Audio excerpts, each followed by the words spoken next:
Charlotte Flair World Sports Show here, Houston Dash, Ella Masar. Interesting season playing for an expansion team. What were some of the differences, and what do you think about this whole season overall being with Houston?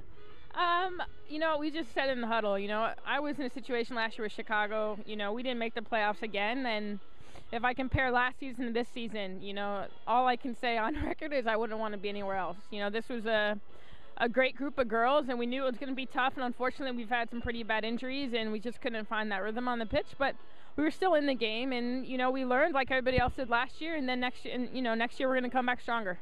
Anything you take from these games? Because you guys had a lot of one-goal games. To know that you're just a few tweaks and a few changes from making a big difference, you know, moving toward next year, maybe get some additional players.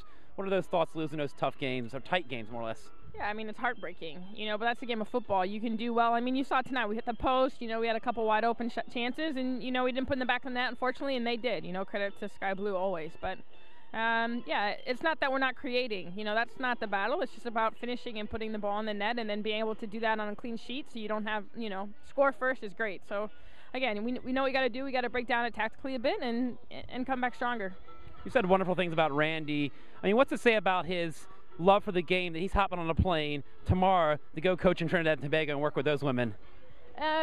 You know, I think that's Randy. I mean, I think this has been such a learning experience for him as well. You know, you come from such a prestigious university and like Notre Dame, and then you come here and he's on the other side. You know, he's just said, if ever been part of a championship team, you know, that's all he's known. So I think for him, he's held great. I mean, he looks maybe a little bit older from the stress we've gotten this season. But he's how much is it from you? When I were to talk to him, he just comes, he goes, "What do you want, Ella?" with a smile. So, you know, I think we have a good banter there, but he's been great, and I think it's, you know, I hope, you know, successful with Trinidad and Tobago and they get out of that group. So a little question just about your teammates. We can call this like throw them under the bus. Okay, all right. Who would you say is probably the worst dancer on the team? The worst dancer on the team who has no rhythm? Becky Edwards. I love you in Sweden, but yeah, she has like the old woman like this. She still has that. So we're telling her like to put the thumbs down and just feel the music, you know? Okay. Worst singer? Anybody, when you guys go on a road trip, you do some karaoke, you know, I know Erin McLeod's a pretty good karaoke singer, but who's just like you don't want to hear her sing? Everybody has a good voice, but again, Becky Edwards is a little bit tone deaf.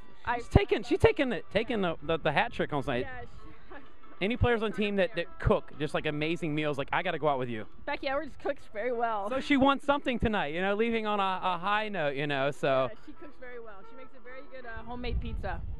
That's good to know. We'll keep that in mind. So we're going to cut this interview a little short, but we have to present you an award. You fans will see it on the internet. We're going to cut it short here, but thank you for joining me, Elle. It's always a pleasure. Thanks very much.